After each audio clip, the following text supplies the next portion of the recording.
Every December, the children at the shelter were given the same assignment.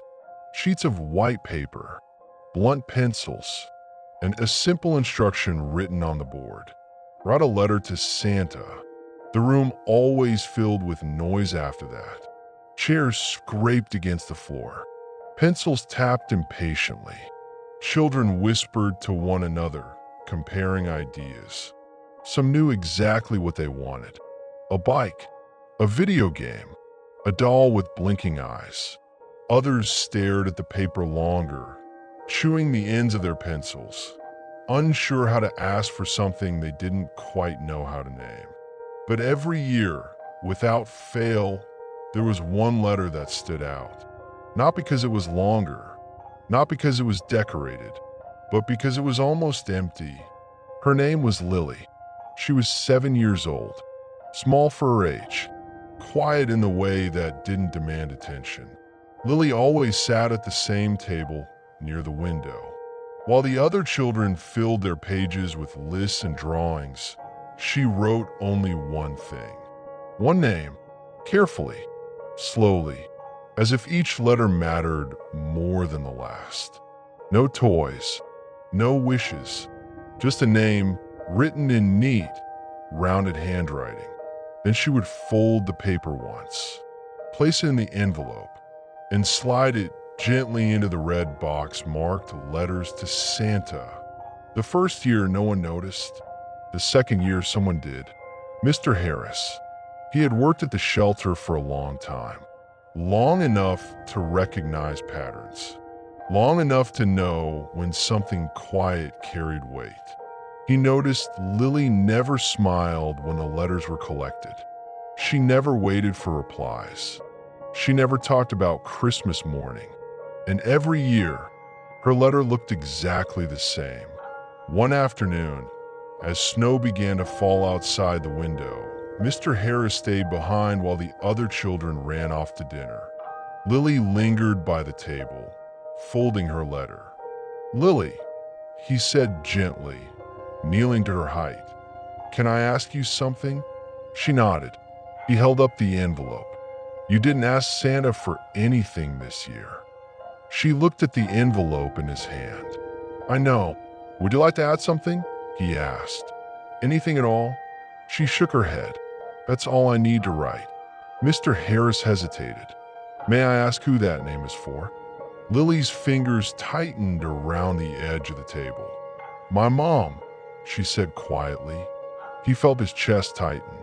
"She doesn't live here," Lily added quickly. "She lives somewhere else now." Mr. Harris waited. "She used to read my letters," Lily continued. "She said Santa listens better when someone else reads them out loud." Her voice stayed calm, but her eyes didn't move. "So now," she said, "I just write her name, in case Santa sees it and knows where to send the letter instead." Mr. Harris swallowed hard. "That's very thoughtful," he said softly. Lily nodded. "She promised she'd come back before Christmas," Lily added. She said, "Sometimes people just need a little more time." The days passed. The shelter filled with decorations. Paper chains hung from doorways. A tree stood in the common room, decorated with mismatched ornaments. The letters were mailed.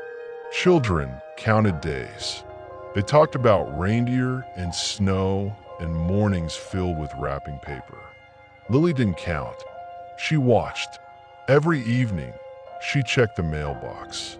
Not for a gift, for a sign. On Christmas Eve, the shelter gathered for dinner. Candles flickered, plates clinked. Someone spilled juice and laughed too loudly. Afterward, gifts were handed out. One by one, children tore paper and gasped and hugged their new things close. Lily sat quietly. When her turn came, she opened her gift slowly. Inside was a soft scarf, blue, hand-knitted.